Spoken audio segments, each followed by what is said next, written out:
Good day, my angels. Here are the solutions for the Lesson 5 homework. So we've been looking at more conservation of momentum. One of the questions somebody asked me was, Mr. Dewick, when do I know to use impulse and when do I know to use conservation of momentum? Basically, if there are two objects and you're asking me to find a velocity and there's a collision or an explosion, I'm going to use conservation of momentum. If there are one object, it's almost always going to be impulse or just momentum. If there are two objects, but you're asking me to find a force, probably impulse. Okay? So here we go. Number one, an object initially traveling 30 meters per second north. First thing I would probably say is, since they gave me a compass direction, I'll let north be positive, and that means that I'll put a plus sign in front of the 30 here. And this is also north. I'll put a plus sign there. During a time interval of 5 milliseconds. 5 milliseconds, well, that's 5 times 10 to the negative 3 seconds, which is 0.005 seconds. So I'll use that. A says, what's the initial linear momentum of the object? Well, momentum is mass times velocity. So it's going to be 50 times 30, hey, I can do this in my head. It's going to be 1,500 kilogram meters per second. And if you want a direction, north. What's the final momentum of the object? You know what? I'll call this momentum final, and I'll call this momentum initial, and that way I've already labeled it. That's going to be mv final in the same way that this was mv initial. So that's going to be 50 times 10, can do that one in my head, 500 kilogram meters per second north. What's the impulse? Well, there's several ways that I can find impulse. Remember, impulse is another word for change in momentum. I could go mv final minus mv initial. I could go force change in time. But you know what? Since I just found the final momentum and I just found the initial momentum, why don't I use the fact that change in anything is final minus initial? So it's going to be 10 minus, no, not 10, Mr. Dewick, 500 minus 1,500. It's going to be negative 1,000 kilogram meters per second. Or if you want me to put that in a direction, I guess it's going to be 1,000 kilogram meters per second at south. Because negative must be south. I haven't used time yet. I'll bet you they're going to ask me for a force next. Oh yeah, there you go. What is the average force on the object?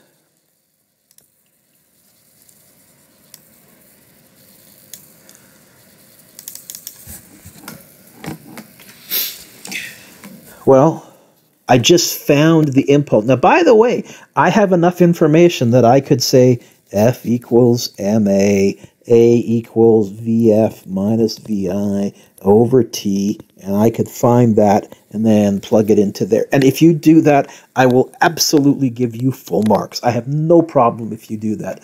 But you know that I tend to abbreviate, and I'm always looking for a shorter way to do things. I think since I just found the impulse, I can use the impulse equation that has force in it. Force is also impulse over time. It's going to be 1,000 divided by 0.005.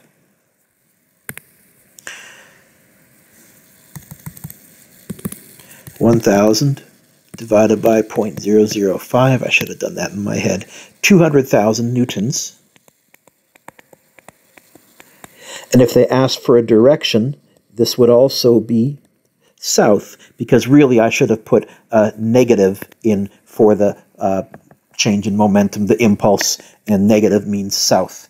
I'm not quite sure if they wanted a direction here. They just said average force. By the way, the reason I said average force is maybe the force wasn't constant. We can't find a changing force. If there is a changing force, all we can find is the average force without calculus. E. Oh, now they want me to find the average force for a different time. Okay.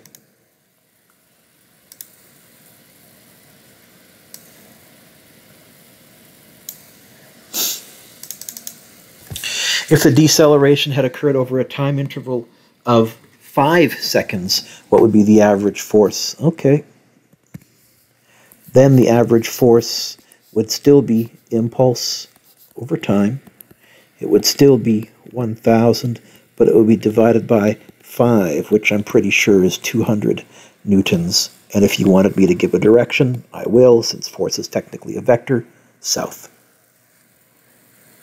Mr. Dewick, how come you're using the vector symbols for force, but in the forces unit you weren't so fussy? Well, often in the forces unit, remember, we had more than one mass with the Atwood machine and things like that, so we had objects moving in different directions, and so I was kind of casual. We were always just finding the magnitude of the acceleration or the magnitude of the force.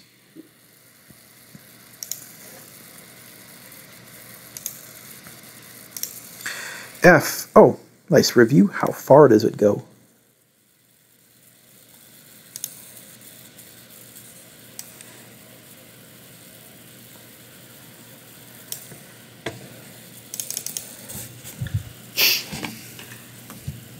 I'll go back to my good old DFIC approach. So I'm going to go D equals question mark. I know that T is 5 milliseconds, 0.005. I know that VI was, what was VI? 30. VF was 10.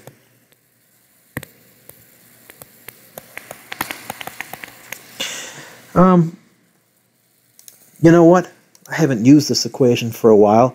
I could find A and go from there, but I'm going to use from my formula sheet D equals bracket VI plus VF all over 2 times T. So it's going to be VI 30 plus VF 10 all over 2 times 0.005. It's going to be 40, I added the 30 and the 10 together, times 0.005 divided by 2. I don't think it's going to go very far. Yeah, 0.1 meters.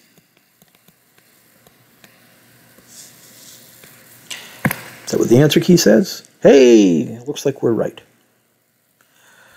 Number 2.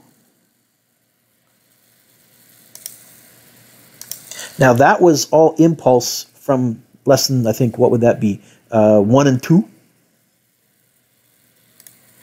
Oh. Wrong button. Let's try that again.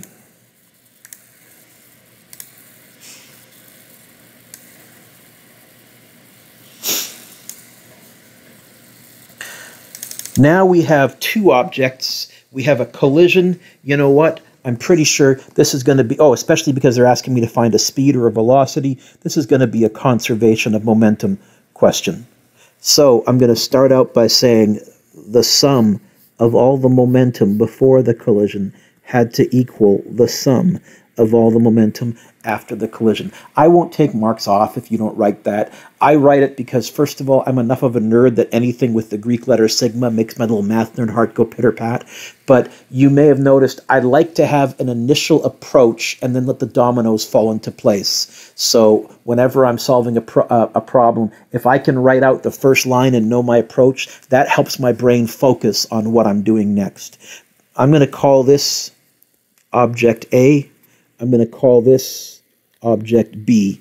And so I think before the collision, I have the mass of object A and the velocity of object A initial. Object B is at rest, so it has no momentum, so I don't care. Wham, they collide. It says they collide inelastically. Inelastic. Elastic would mean rubber band, bounce apart. Inelastic means stick together. So it's going to be the mass of A plus the mass of B, V final. And they want me to get the V final by itself. I'll divide by the bracket. So I'm pretty sure V final is going to be the mass of A, velocity of A initial, divided by the mass of A plus the mass of B. 100 times 50 divided by 100 plus 25. They didn't give me any directions, so I can't technically find the velocity. I can only find the magnitude, which is why the question specifically said find the speed. It didn't say find the velocity, both magnitude and direction. So this is going to be 100 times 50 divided by bracket 125. I added that together in my head. 40 meters per second.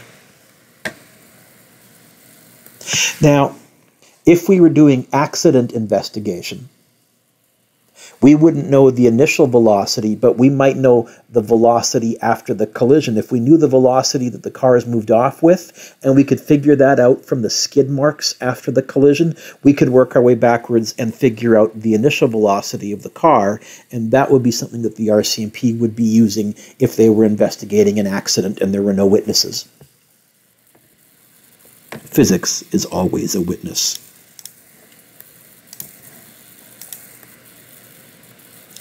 Number 3.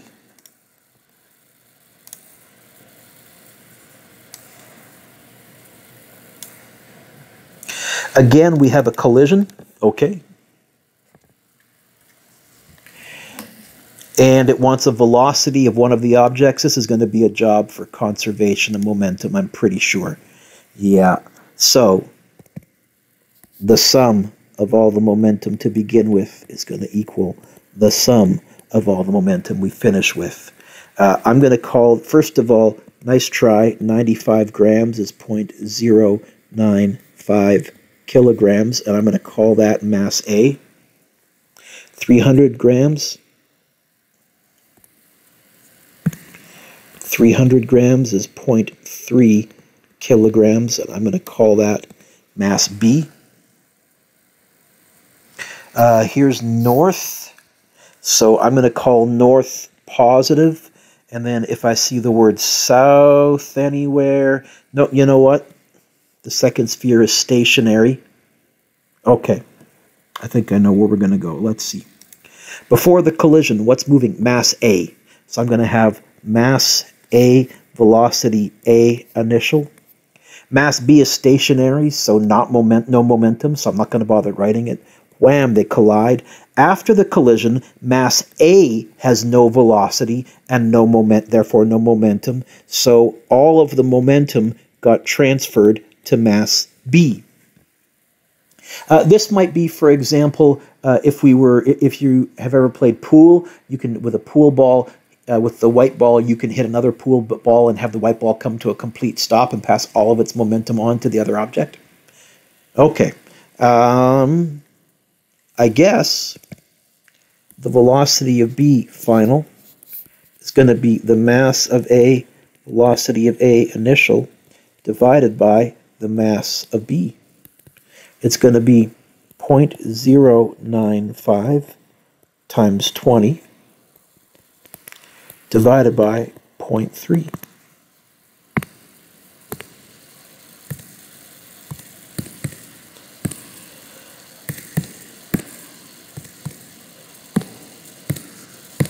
And I get 6.3 repeating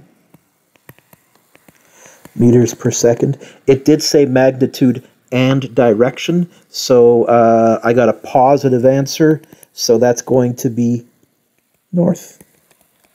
That's an @ symbol for those of you who are trying to read my hideous scrawl. There we go. Cool. Ooh, arrow hitting a target. I like that.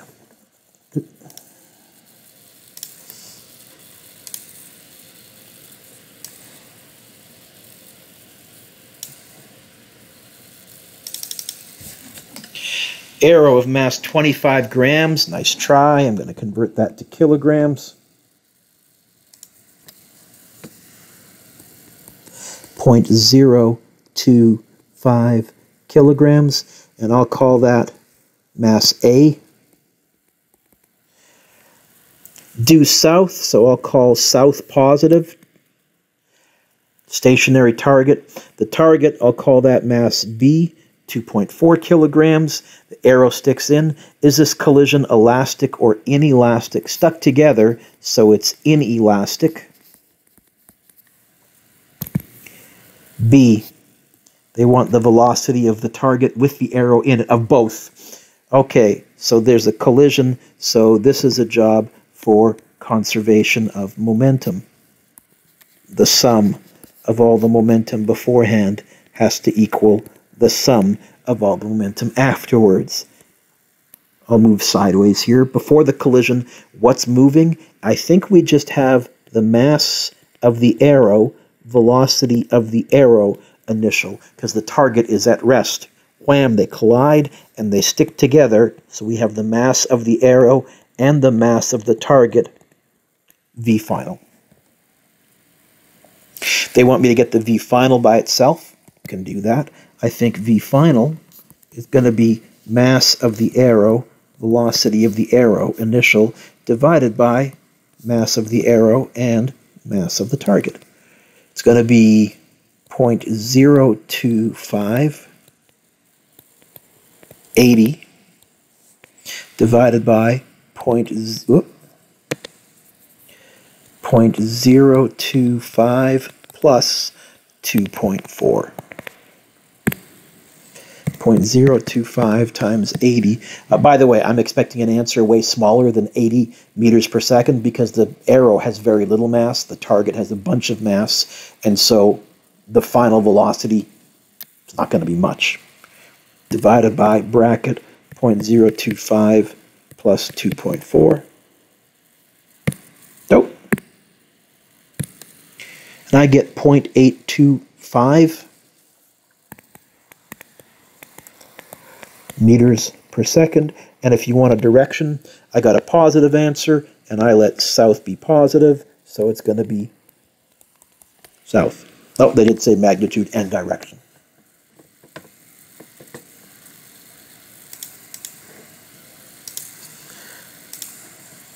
Number 5.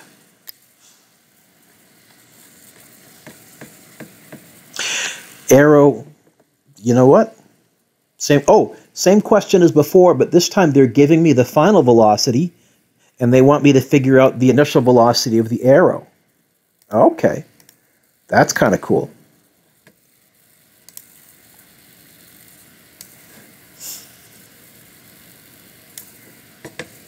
This used to be, they used a method similar to this before we had high-speed cameras and before we had radar. If you were the RCMP or the FBI or police department and you were trying to figure out how fast a bullet was traveling, what you would do is you would fire the bullet into a heavy target, and you would make sure that the bullet stuck into the target. You could calculate the speed that the bullet and target moved off at after the collision, because it was usually slow enough that you could measure that with conventional measuring devices. And then you could work your way backwards and figure out how fast the bullet must have been traveling, which was beyond your capability to measure with instruments. You use something called a ballistic pendulum. Hashtag nerd trivia. There's a collision. The sum of all the momentum that we start with equals the sum of all momentum that we finish with. You know what? I should have, even before jumping in, I should have said this is going to be 0.05 kilograms. And that's going to be mass A, and here is mass B. Okay.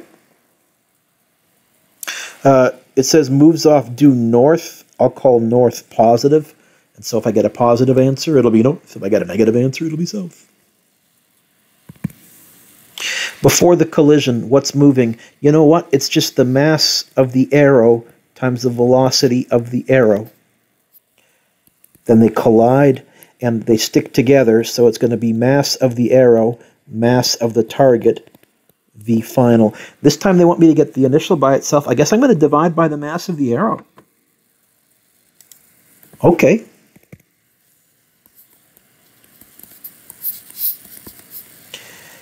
Mass arrow plus mass target, V final, divided by MA.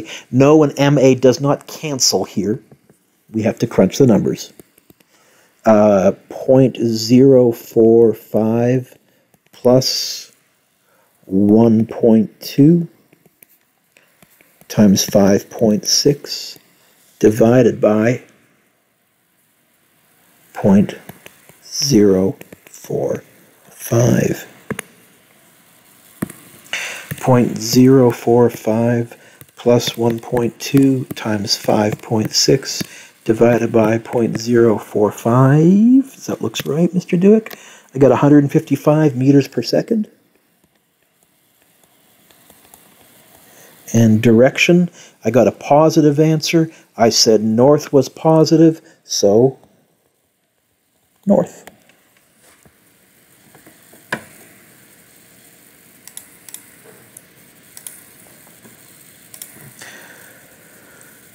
Number 6.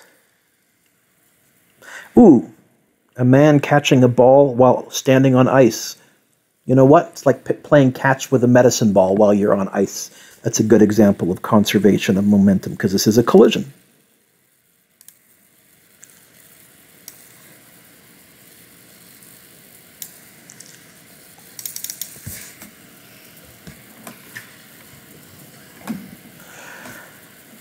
Okay.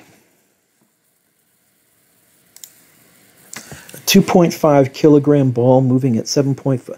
Okay, this is a collision. You know what? I'll call the ball mass A.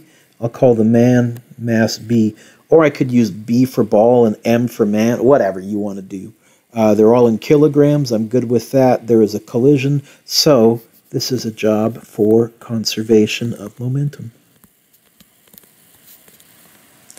Before the collision, what's moving?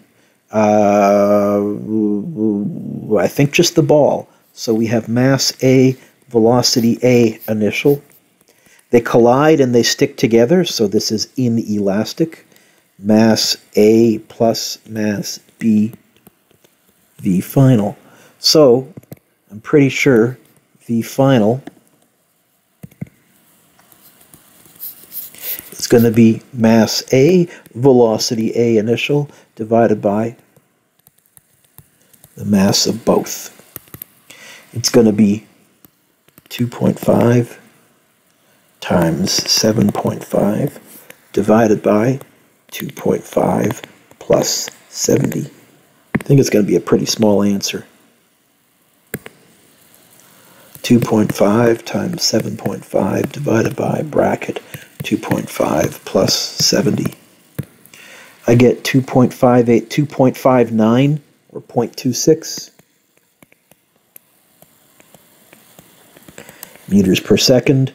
They didn't give me a direction, and it just said how fast. It didn't say find the velocity, magnitude, and direction. So I think I'm just going to get the magnitude here.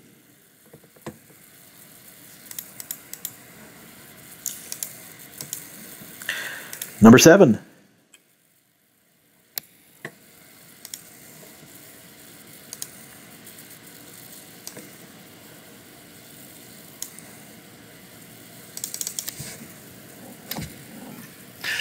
A 1,200 kilogram car traveling north, I'm going to call north positive, collides with a car traveling south negative. They collide and they entangle, they stick together. Okay, there's a collision, so this is a job for conservation of momentum before the collision. This momentum before the collision has to equal the momentum after the collision. I'll call this mass A. I'll call this mass B. Looks like before the collision, they're both moving. Oh, don't add the masses. It's the momentums. Mass times velocity plus mass times velocity. And they stick together. V final. Looks like it wants me to get the V final by itself. Okay. V final is going to be divide by the brackets. So mass A, VA initial, mass B, VB initial, all divided by mass A plus mass B. It's going to be 1,200 times positive 20 plus 1,400 times negative 22, all divided by 1,200 plus 1,400. If I get a positive answer, the answer is going to be north. If I get a negative answer, it's going to be south. Definitely brackets around the top and the bottom here.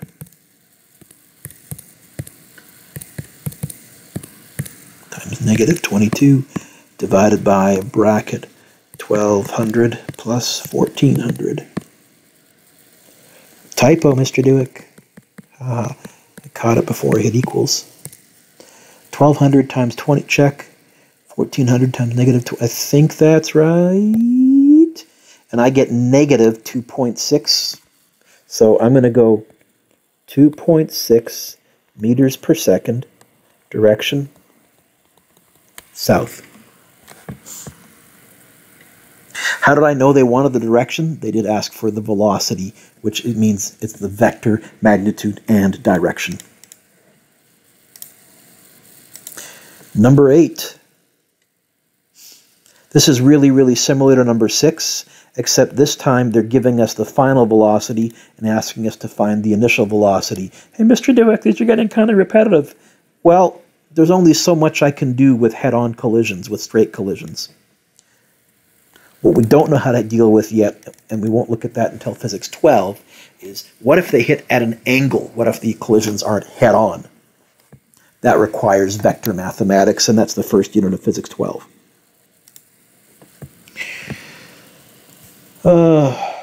Mass A, mass B, collision, so the sum of all the momentum beforehand equals the sum of all the momentum afterwards. That's an even messier sigma than the previous one. Good enough.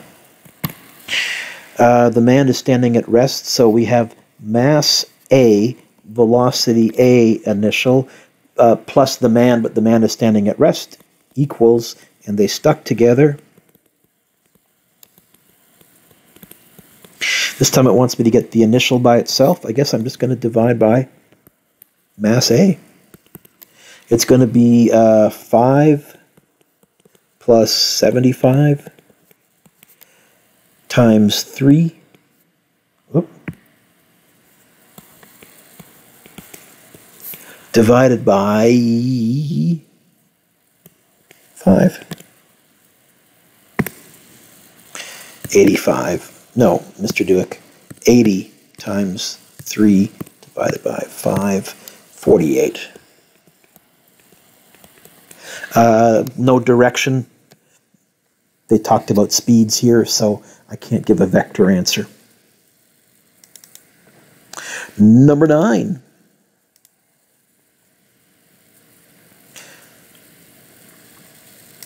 I think I might have skipped either 8 or 9. I can't remember, but I'll do them anyways, just in case you tried them.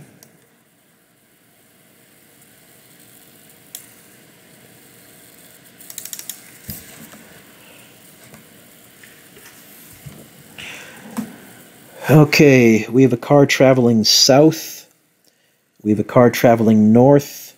You know what? I'll let south be negative and north be positive. So this is south, it's still negative. And I'll call this mass A. I'll call this mass B. Here we go. The total momentum we start with equals the total momentum we finish with. Before the collision, we have mass A, velocity A initial, and mass B, velocity B initial.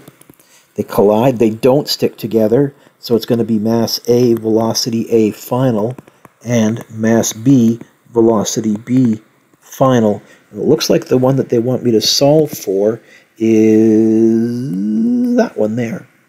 So I'm going to minus this over, and then divide by mass B. I'm going to end up with mass A, velocity A initial, plus mass B, velocity B initial, minus mass A, velocity A final, all divided by mass B. That equals the final velocity of car B.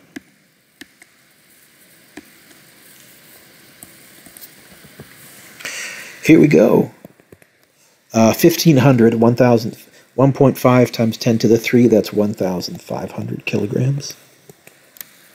Negative 39 plus 1,200 kilograms, positive 10 minus 1,500 kilograms, negative 15, all over 1,200. Let's see what I'm going to get. Bracket around the top. 1,500 times negative 39. Oh. Plus 1,200 times 10 minus 1,500 times negative 15. Close off the top, divided by 1,200. And I get negative 20 exactly. That worked out nice. So what does negative mean? South.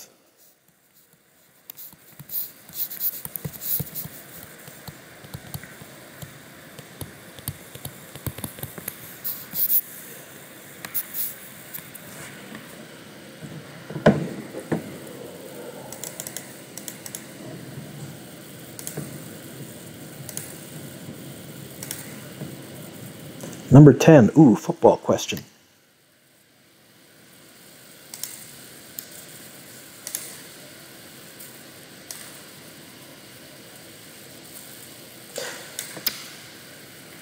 Okay, a running back is trying to score a touchdown.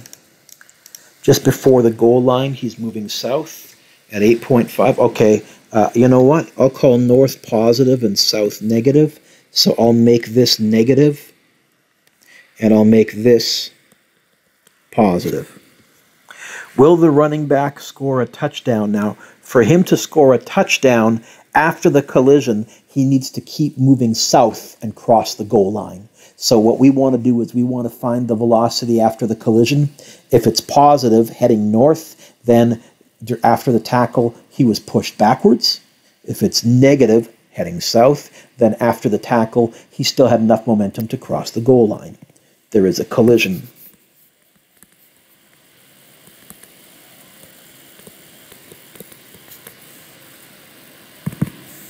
Before the collision, we have, I'll call this mass A.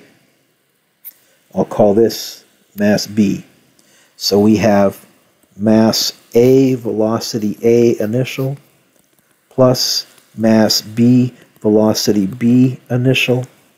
They collide, stick together, so mass A plus mass B, V final. So V final is going to be mass A, velocity A initial, mass B, velocity B initial, all over both stuck together. So we have 109 times negative 8.5 plus 159 times positive 5.9, all divided by 109 plus 159. 109 times negative 8.5 plus 159 times 5.9 divided by 109 plus 159. I got a positive answer. Positive is north. Ooh, barely gets stopped. His legs are churning, but he gets pushed backwards just barely. So I get 0.043 meters per second north. So my conclusion would be no, the running back doesn't score since he got pushed backwards.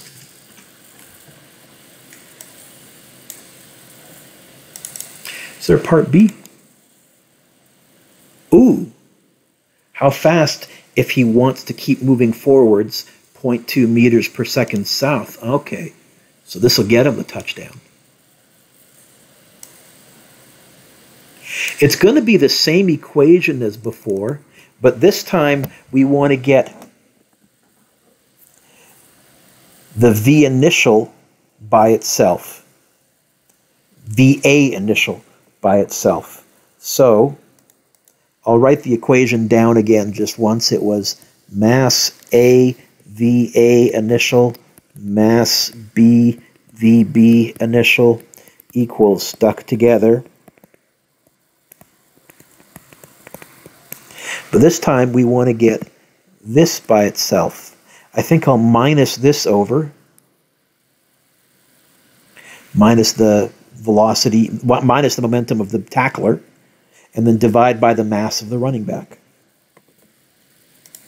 So I think it's going to be this. The initial velocity that this running back needs is going to be mass A plus mass B V final minus mass B velocity B initial, all divided by mass A. What was mass A? Now I got to scroll up and down here. 109, 159. 109 plus 159. V final, which we want to be point to us south, which we called negative. So I should have put a negative there. Negative.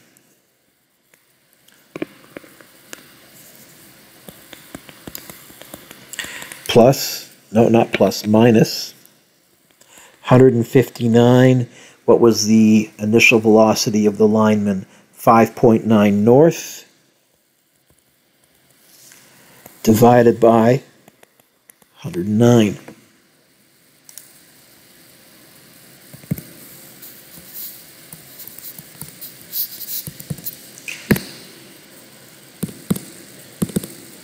Bracket and another bracket, 109 plus 159, close off the mini bracket, times negative 0.2 minus 159 times 5.9, close off the top, divided by 109. I think that's right.